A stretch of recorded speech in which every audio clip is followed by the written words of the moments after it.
oo wanaagsan meel kastoo aad joogtaan waxaan idinku soo dhaweynaynaa Riyadh Night oo toddobaadkiiba hal mar kala socotaan bartaan YouTube-ka ku leenahay caawa habeen aad iyo aad u qaaliya oo markaasi idinka duwan habeenada kale haddaad tihiin asxaabteeda sida gaarka noogu xidhan waxaan idinku soo dhaweynayaa abwaan Soomaaliyeed Hanan Maxamed Aadan oo kamid ah abwaanada aad ka da'da yar isla markaasna ku dhex jira haddana dhalinyarada kamid ah aad iyo aad ugu soo dhaweynaa waxaan ku faraxsan inaad kala soo qayb gashay Riyadh Night aniguna sidoo kale waan ku faraxsanaynaa Riyadh Night qayb kamid ah noqdo caawa waayahay oo ka soo qayb galo aad baan ugu faraxsanahay waxaa intaynaan u gelin dhinacii qaybihii kala duwanaa maasooyinka hadday noqoto sheekooyinkiisa comedy-ga oo kaga sheekeeyo ee uu la wadaago daawadayaasha ku taxan dhinaca social media ama baraha bulshada waxaan ku soo dhaweyn doonaa sidii awal bacaadada ahayd inuu markaas iskeen baro intaan anigu idin barin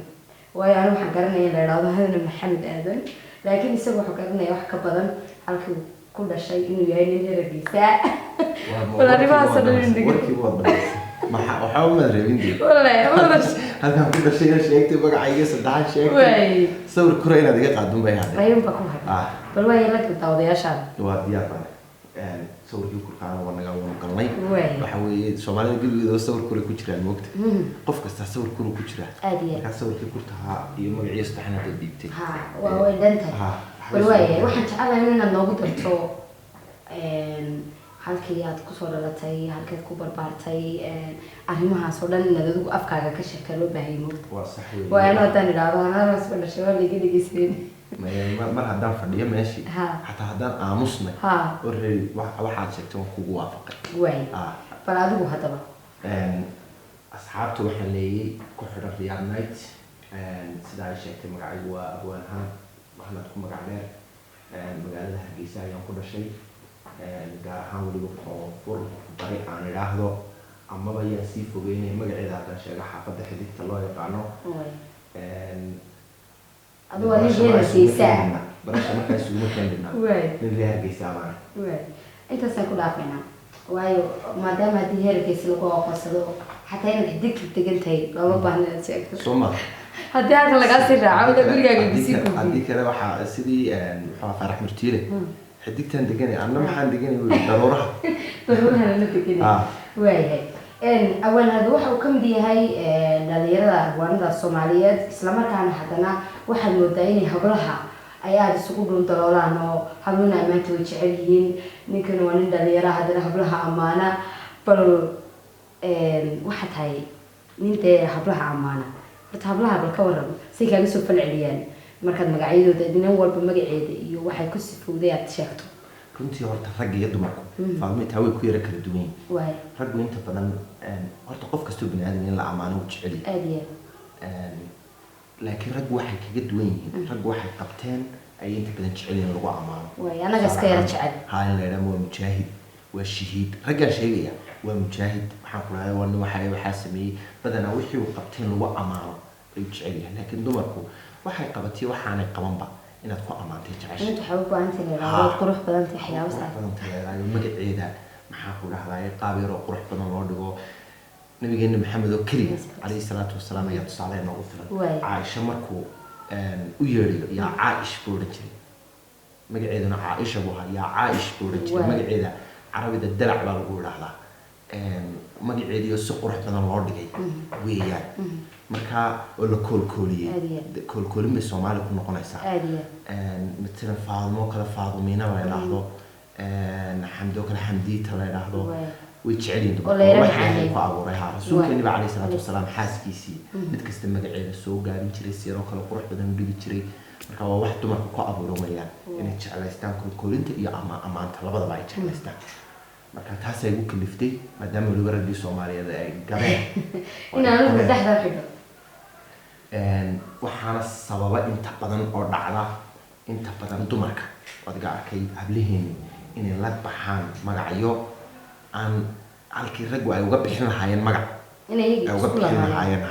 raggii hore kale markay inaan u bixinayaan inanta dee kartida badan leh kundaan bay u bixin jireen magacyo noocaas bay u bixin jireen afar dhaan bay odhan jireen afar magacle bay odhan jireen inantaas waa afar magacle haddii la idhaahdo macni waxa weeyaan waa halkii ugu dambeysay marka maadaama iminka kuwani gabeen ammaantiina hablihii ammaanaan waa in hablihii magac iyagu u bixiyaan iyagii baa hablihii la baxay shukuriyita iskala baxaysaa baby love bay la baxaysaa wayna magaceedii magac ku lamaatay magaceedii afraad mariyaado kale marka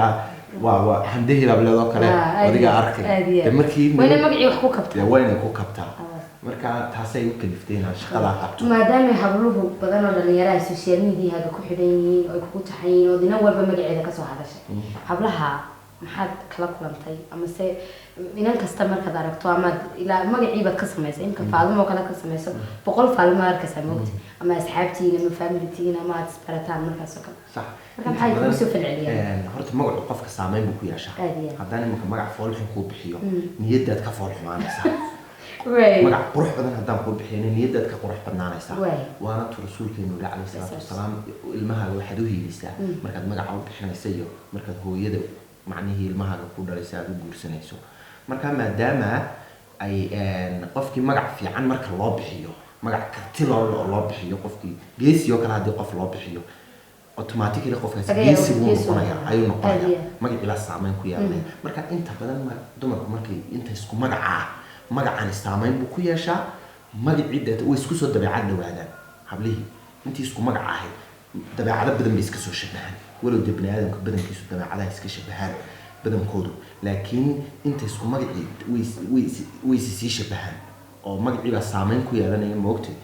marka inta badan hablaha aan ammaanta u tiriyo ama aan ammaano qaarkood kuwan magacyadooda kusoo darin dhibaatan kala kulma oo de waxay ku dhahaan maxaad magacayaga aad uga hadli weyday way iruufaan qaarkood maxaan ku dhahday meel meheradoo maalin aan galay inani laba jeer markaan arkaan inanta maxaad ku samaysay ay hiiftay ayaa markii dambe ku wala soo xijira mise markii dambe shid hal magacayga ugu soo diri weeyay 500 jeer baan commentiga kugu soo qornay magacayga ku soo diri weeyay inta waxa ku runde kulli magacyadan tiriyay qof family-giina ma ku jira mise tirtigeereed ba ku jirta saan ku riday mar haddaan tii kaa yareed soo sameeyay adiguna iska sug waxaan ku riday marma wixii ma wada samayn karo qaarkoodna waxaan kala kulmaa hablaha magacyadooda kusoo daray soo dhaweyn tusaale ahaan meel meherada haddaan galo inantaa magaceeda aan hore usoo tiriyey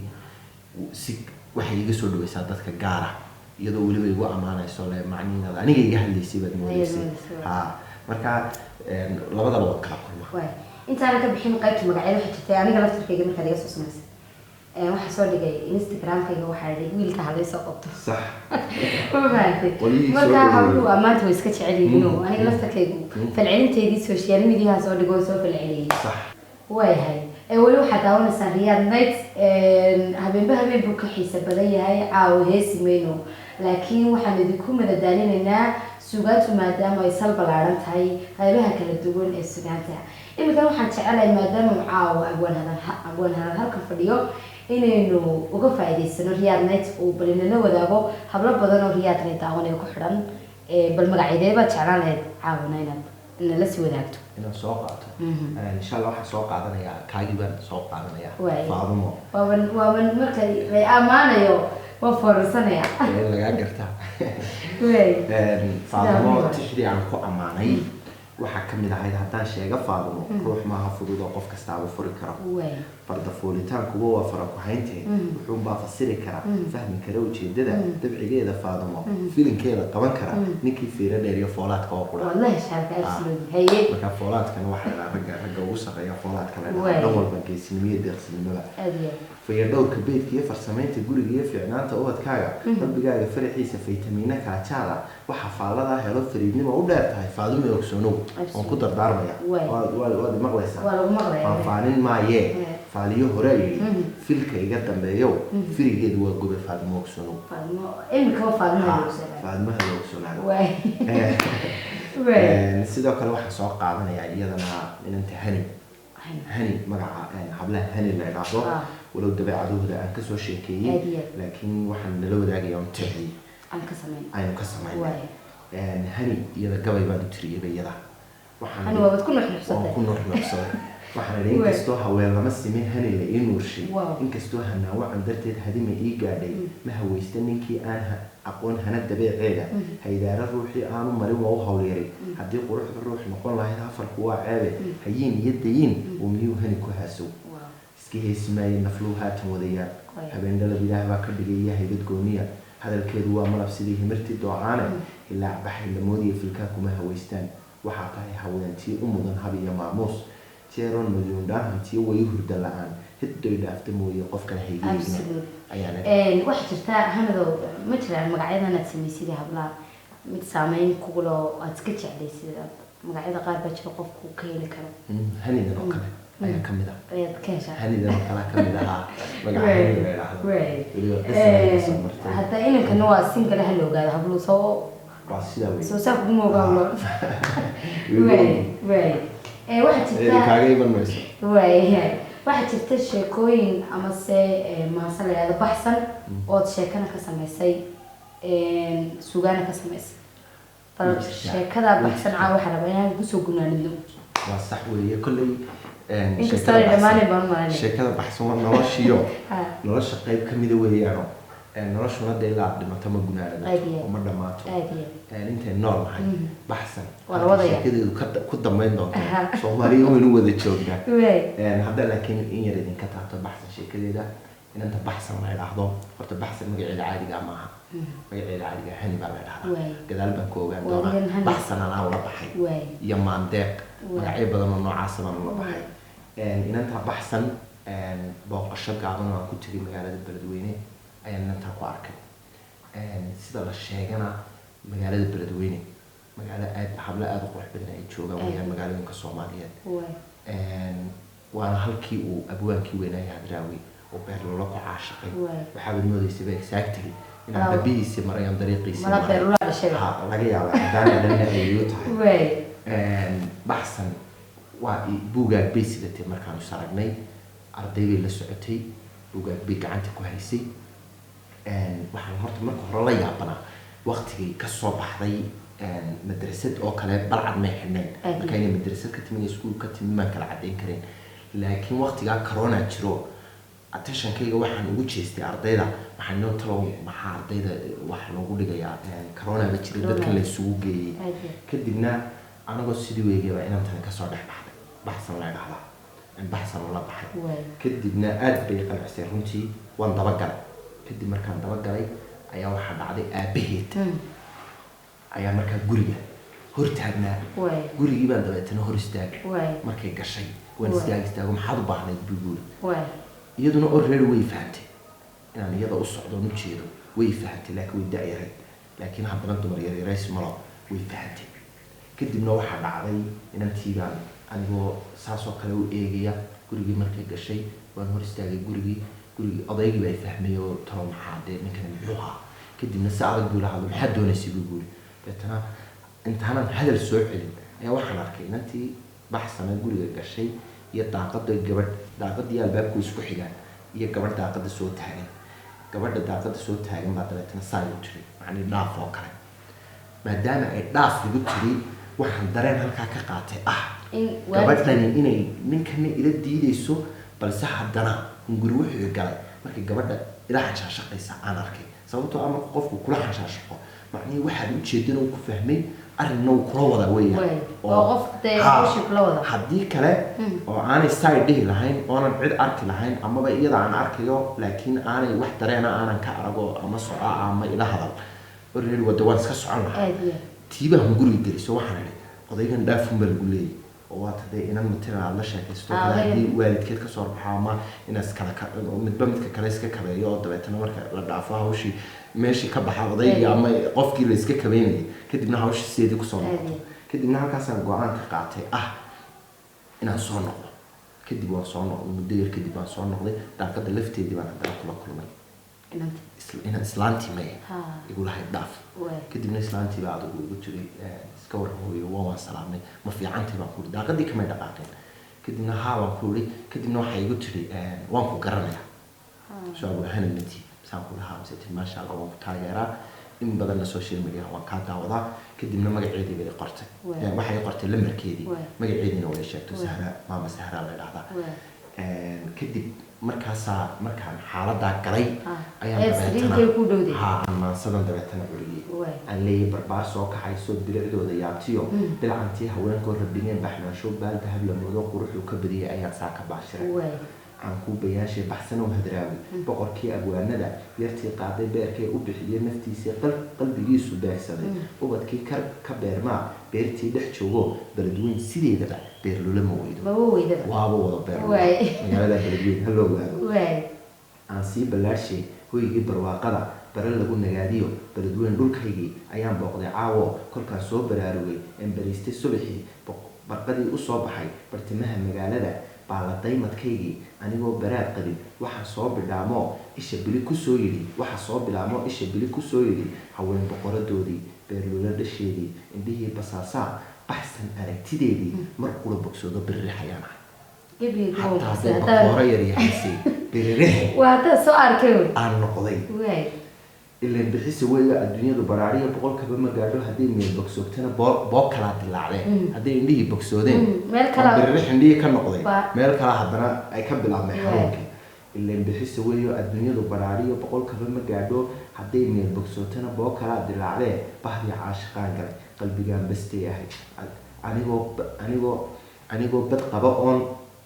anigoo bad qababaan haddana bukaanahay baahidoo i haysay calooshuna i buuxda iyadoo baa ay haysoon gaajoonayo aan haddana aan macnihii inay sidii qof dharagsan oo kale aanan waxba cunin markii aan bogaajiyay dhakhtaradu i baanteen cilmi baadhis dabadeed baxsan baa la ii qoray dhakhtarkii baxsan buu ii qoray sidaan ahayd balooni laga laaday beerka kolba dhinac u boodo ban cidlaan socdaa iyadoo la buuxo dhulka uu bannaanayn sidii neef la baacsaday wadnuhuna bug leeyahay baradaan ka yimibaa layga baafiyaayo anna baylah baan ahay bartii aan ku kulannee baxsan igu haleeshaan weli baadi goob ahay waxay igu bilaahiyaa baqashaan ku suganahay marka xaaladayduba ma fadhido marka waxa weeye maasadaas halkaasaan kusoo gabagabeeyey waxaana ka tiriyay xaaladii markaa ay qabsatay markaa baxsan warkeedu sii socon markaa baxsan adigu sheekooyin kale oo intii muddadii aanu isnaqaanay hooyadeed baan xiriir la sameeyey waan la hadlay hooyadeed waan wada hadalnay odaygii ayuunbaa soo istaagay waa qof da-yar hawshaa baxsan laygalamaba hadli karaa arrimaheeda marka waad sugaysaa waan kuu soo wadaa sheekada kadibna waxyaabaha waxaa jiray erayahan u dirdiri jiray oon hooyadeed weliba u marin jiray ay ka mid ahayd maasadana niyada u tiriyey oo niyada ku ammaanayo oon leeyahay naftu tay casuuntee ciidiyo habaaskiyo carro kala khashaaftay cirka meel waartay cawadhalad haweeno sama lagu canqariyey ceeblayey inaad tahay cadradii hay la wada arag sida cawlka waa beri inta aan cadceed iman cirkoo baa la casuus yahay daruur jaadbacaynahi cirifyada isgeliso oo maya cartamaya dusha caadskaga waday calcalyada xareeduna ceegaagta dooxyada dhirta curubtu jiifto cawskiya naqii baxay shimbiraha cidoodii intay ciire iyo dahabo ciiro waa shimbir magaceed iyo dahababa intay ciire iyo dahabo ceella joogu yeedheen kun cod oo dhagaha cula hadba cayn u jiibshaan ubaxana tan iyo cirib laamaha cusleeyo ka carfaayo meel dheer yaa kuga casuumo sida caydigoo kale curad yahay ku daawada carab shaacirina yahay sida caadil kuu dhigay ma cabiri karaayee waxaad caaro dheer tahay carshigiiyo jamaalkiyo inantii cajabisee casar liiqa waagii xamar cirifyadeedii gaariya ku caashaqay waxa aad lacay tahay 7 cajiibe ugu caansan dunidaba aniguna cudoonay sida caana dhayaan caashaqa u dhamaya waa halkii guri barwaaqaysa jaajarku saas uu ka guraya sida caana dhayaan caashaqa u dhamaya caadilkan ka tuugaa inaan kula caweeyo calafkayga noqoto aw kugula jirsado ninkaas waxaa soo dhibaato u maraysaa gabadha in weli xataa xiriirina dhex aanaan xiriirina dhex marin ayaan waxaa soo dhibaato u maray waxaa igu filnaa xiriirina dhex mara aragtideedii oo keliya intaasoo dhan kaa keenay ayaa iga keenay hadday inantaasi hadal kula samayn lahayd oo ay kula hadli lahaydna hadal inteenig sugaan inteenig baa kaa imanay sugaantu waa uncontrolled maba controli karayno marka waynu arki lahayn laakiin qisada haddaan waxoogaa weliba in yar kuusii guda galo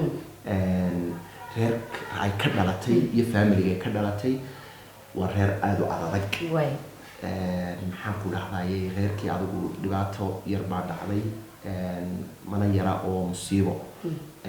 odaygu waa dhintay allah u naxariistee odaygii baxsan odaygii igu adadkaa runtii duca waxaan haynaa si kastuu igu adadkaaba qofku mar hadduu dhinto waa loo duceeyaa inkastoo markii hore hoosta ka wadni odaygii aan dhaqaajiyo oo dhintigay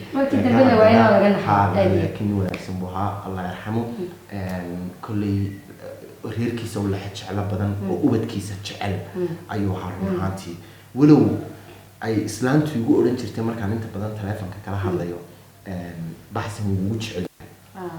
ubadka ugu jecel uu kala jeclaa ubadka baxsan waatuu ugu jeclaa weeyaan kadib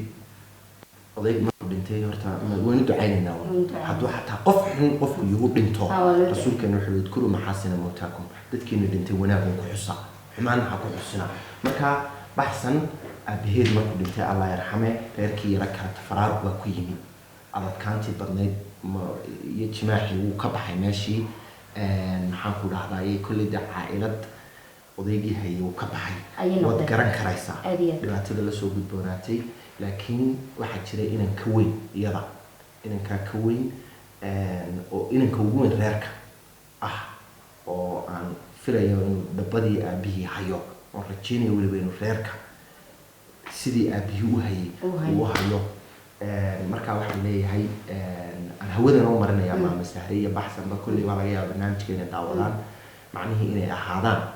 sidii aabahood waqtigu ka baxay reer toosan oo family toosan u ahaayeen inay sidoodii u ahaadaan reerkii baad ku dhex jirtaa waad la degantay reerkii waa ku dhex jiraa waa la degan hawada u marinaya wara ninka dhan ee wax halkaas rag dhan oo dumar qaba ama jecel ama u haysta oona dana mid amaana iyo mid adiguna waxa qoray aragtideedii mid waxa soo sugan oo kale kulli qof walba wax ilaahay taala tusiyo ninku hadaan uu sugan yahay wax laga yaabo si kale wax ugu qabto markaan bedel taagtii rugmi weey waxa jirta hadda la yar kafto maxamed diyaarada badan buu raacay kolba meel buu dawaafaa oo naga soo amaana mid naga soo hadla hadeen nahay dadka ku xidhay suugaantiisa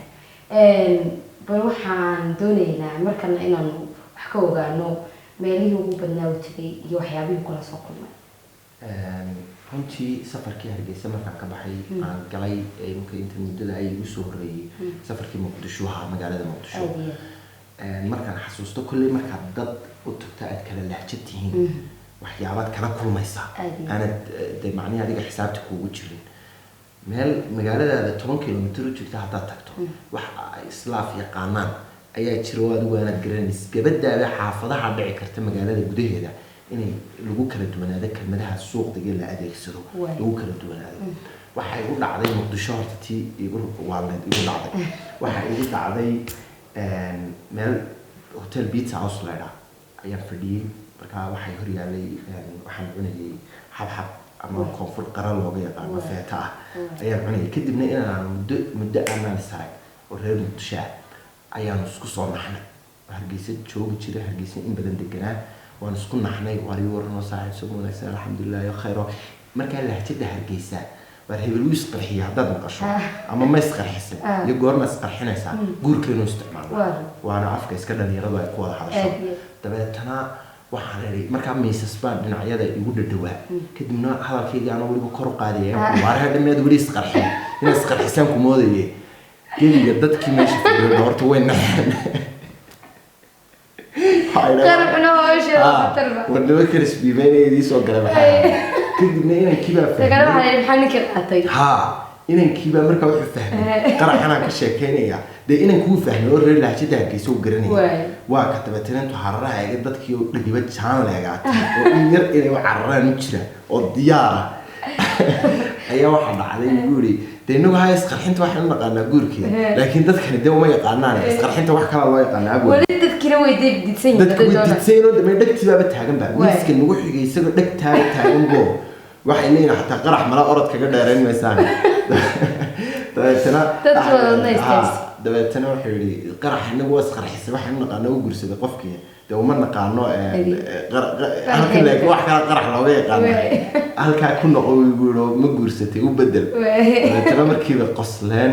kadibna miiskii aadka noogu dhowaa markiiba horta neefi ka soo baxday dabeetana markaas anna wii dareensiiyey waan iyagii ku jirto masaajid warniyo anaga lahjada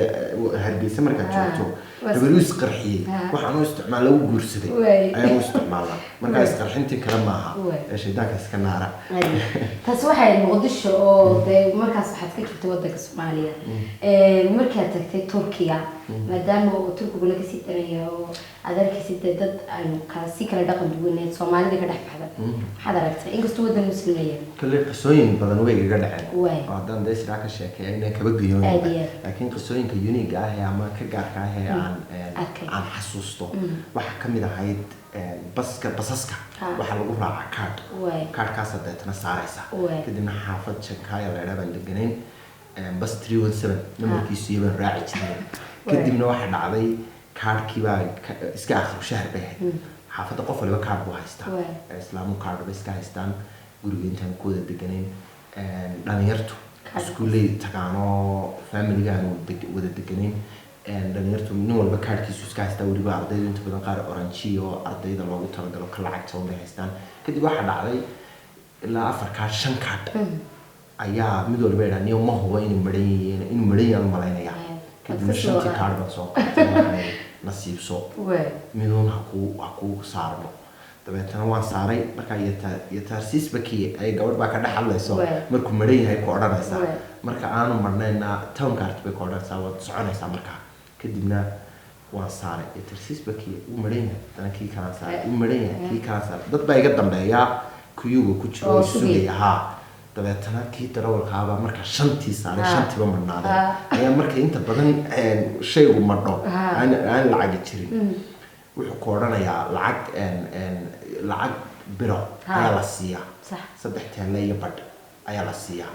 kadibna waa kursheerara kadibna birihii buu markaa i weydiinayaa lacag ma haysaa buu igu leeyahay moogtay dabeetana yookuman aada uga aqaana iyo faar way taalla waxaas wuu jiraa iyo yooko maya ah kadibna lacag ma haysaa buu igu lamsaan idhi yooko markaas intuu ilaayaa u keenay ninka 5 kaadh ee maran sita waana hore u soco dadka una mashquulina toos laga soco markaa qofkii ugu horreeyay maraa bas laga daayay baabaan ahaa inta waddan aan lahayn tegin waayahay bal waxaan ku socon doonaa qaybaha kale markaasi barnaamijkeena ma jirtaa horta mar aad dareenka bulshada amase bulshada kugu xidhan amase bulshada Soomaaliyeed maadaama tahay waa Soomaali aad u hadasho way jirtaa maansooyin badan oo bulshada ugu hadlayo ama dhibkii qabaan ama dareenkooda aan la wadaaga wuu jiraa laakiin waxay noo soo qaadayaa caawa mid iska fan ah oo faniya inaan isku galaas ahayn ayay iga codsatay waa lala miyaraystay markaas deetana igu jiri war miyarada igu jiri dumar iyo miyarana wad kale garanaysa xaaladda kala haysa iyo in lala guursado kadib waayay baan ku yidhi maasadaas xoogaa way yar gaabantay waxaan geed soo magoolo muddo soo jireenoo jiridiisu madag tahay ayaad maaruqdaayood majaxaabisayo miyara jijibisaa marwa jecel ninkeedo magaciisa mooy mid kale aqoon baad ku ridaa maseero madaxeeda qaadaa miyara ka jeedaa laba nolol midayso ku midoobay caasha midhihiisa gurayaa mur ku soo jiraayo midba meel ku tuurtaa miyaray dhex oradaa magac reer lahaayo muddo kaa horreeyaan miyaray xadaayo maraboob ku noqotaa mixna darana baayo baa kuma mahadinay sidee mid kala daydayo keligaa mid kale ta daydayo keligaa ku maamula maamul goboleed ka samaysan adigu mid gooni kuwa madax banaan isla arrin aanan filanin ayaa markiiba igu soo baxay oo ah nin aanu naadeernay baa gabadh miyaraa soo guursaday gabaygiibay showtii kala soo dhigtay dabeetana misaa loo soo diray qolo dee tanna isu garanaysay tanna u garanaysay ayaa tidhi adiga dee lagu jeedaa gabaygaa lagu soo dhigay kadibna intay soo wacay isagii soo wuxuu yiri waxaad ku haysatay dumaashidaaye la hada kadibna waa igu dhiibtay taleefankii kadibna waxay u tiri waryaa ninow intaadna soo guursateen meerkana soo guursateen gabayna naga daba keenaysaa oo nabada miyaray kaale imika iga fur anaa daydaynaya maamul goboleeda keligii maamule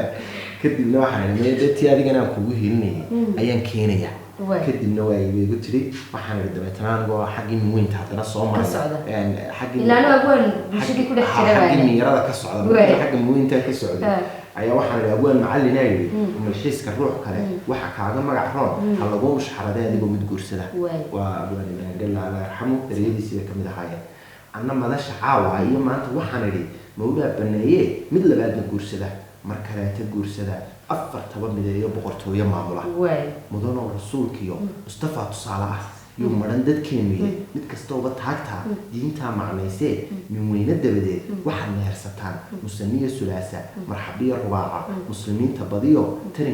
tarankeenu muushiyo ha noqdaan malaayiin maamaha duuga baa tiri rag waxaa u murug weyn oo gaadho meel sare hadda waa mid keliye ninka maanta guursada ruuxa miidhay afaree inta ay muteen iyo xuquuqdooda mariyey bal malaysa adiguba ma dareemo murugo haddaan muran la doonayn madax buu noqdaayo mustareex ahaada markaasuu caddaada caafimaad mushaaxa adiguna marweyn hadduu maaga xaajigu mid kaleeta guursado dayrkii makaadiyo muu dumin madiinee ha isqaadin madaxoo adigoon maseer qabin reerkaaga maamulo marxabeena odaygaa marxabayso odaygaa markaa waxaan leeyahay adiguna maxaan ku dhahdaa dee madaxa isqaadin odaygu dayrkii makaadiyo madiine muu dumine wax ilaahay baneeyey buu sameeyey waxaa jirta maasayaduna soddonkiisa ka hadlayso dad dilku saa fadhiista sugaantaada kala duwan cidina hayuunto dooranaynaye baltaan aftarkeeda inaad noo yaro dul istaagto waqtigoyna hayo inaan saaxiibnay sheekadaasi ku dhacday inaan saaxiibnay ayaa inan buu doonayay inuu fadhiisto inantii aad buu uga helay inantu inan aad u qurux badan bay ahayd kadibna inantii hooyadeed waxay samaysay waxay maqashay hantii waxay yeelantaada inaan noocaas bay wada socdaan kadibna inankiiba waxay u dirtay sahan soo ogaada mushaharkiisa iyo wuxuu qaatay iyo wuxuu Soomaalida noo badantay inankiiba la soo ogaaday dabeetana wuxuu ka shaqeeyay wuxuu qaatay wuxuu qabtay kadibna waa loo yeeray waxa la yiri inantii reerka kuma ogolo dagaal bay la galeen kadibna waa ka arrinkiiba iga warramay arrinka dib u joog baan wahaa kadibna waa aniga idhi maanta aan ku yar durayo odayaasha inay dhalinyarta is calmatay iska daaya waxa laga yaabaa idinku inaad soo raacdeen una ha islaanta odayaasha iska soo raacday aan waxba haynin teedina oranaysa malaayun hala duligo waa yar mashaakil moogtay dabeetana ma sayro iska fan ah oo English iyo Soomaali isugu jirta ayaan markaa ka tiriyay arrinkii waxaan idhi dabeetana siiradii rasuulka iyo xilligii saxaabada salawaatullaahi guurkii samaaye soo iisi haan jiray sahal noogu dhici jiray sidii horeba maaho soo haadhba weeyaan hadda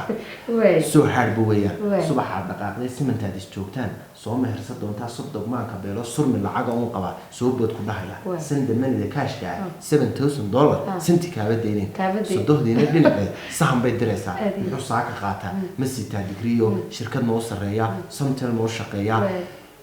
salariga bishaaday su'aal kuugu maqan tahay markuu adigiiba jeebkaaga lagu maqan sawjadiina dhinaceed inaad gaari saartiyo fillay kaa sugaysaa markuu xaalku saas yahay adna sarrifa bahasho masaariifsa beento saaxiibkay baan dardaaraya masaariifsa beento xoolaha sitaadho tunka saara gabadho xididkii ku siiyey sorry waxaad tidhaahdaa see you again mar kale way noo suuqa waanida marka adiguna meeliyaha gasho inaad hantiila tahay way dhageyntaasi macni ninka wadna hantiila reerka ha gaadho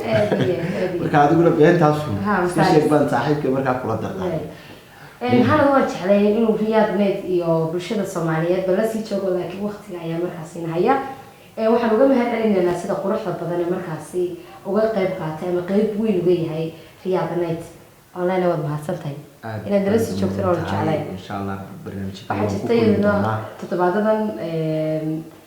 staafilay inuu soo saaray dadku wada qaa way jirtaa wada qaabati inuu sheegay wada qaabati xarafka aad si balbalaadino xarafka qa mar la caayay ayaa la yidhi qae qarax baa kaa bilaabmay qurun baa kaa bilaabmay qabyaane qalalaase qax qarmuun qori wax kasta oo xun qarmuun qaac aduu kaa bilaabmaa maxaad sanoo dhan wax ugu xumaatay kadibna bani aadan bay dee iyaduna matalayso waxay tiri haa dee wax badan oo wanaagsanna way iga bilaabmaanay intaa laygu laawo waxay iga bilaabma bay tiri qurux waxay ka bilaabmaa qabow waxay ka bilaabmaa quraanka ilaahay waxay ka bilaabmaa qaali oo wax qaali qiimo waxay ka bilaabmaa wax kasto waxyaabo badan oo wanaagsan bay ka bilaabmaa marka way garnaqsan marka waxay tiri haddii aan qaloocahay kii qumanna waa ani hadduu qalooc aniga yahay ka qumanina qumanaashuhuna labaduba waa qaraar iyo macaan meel kooda yeelan weey marka bini aadamka leenay wada qaabati xumaaniyo wanaag buu leeyahay marka qay adigoo qay kala hacay oo ha oran qofkaas waxa adna waxbaad ku xuntay isna waxbuu ku xiyay qofku marka qay qaah la yaabeen intaasan kaga tagayna dadka qayinka ba qaah la yaabeen waxa Riyad Night caawa marti gelisay oo markaas la joogay isagoo wadeed wata barnaamijkaas quruxda badan ee ka imanaya Muna Design oo markaasi barnaamijka qayb lahaad ka ahayd quruxda makeup-ka iyo sidoo kale anigu kuma jiro quruxda makeup-ka وكعدر تاج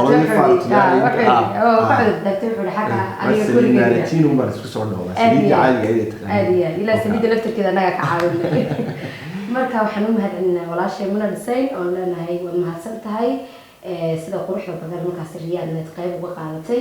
قيبت مقالقالسة وفي عادي سوى خلي حايبنا على لتشوجا عبد الفتاح محمود لما تطبح لنا ومهسبتهم تاني نسوي مدورنا عد سجينا ونودي تحكي لنا تذكر كحول Riyad Night وأنا محسنتي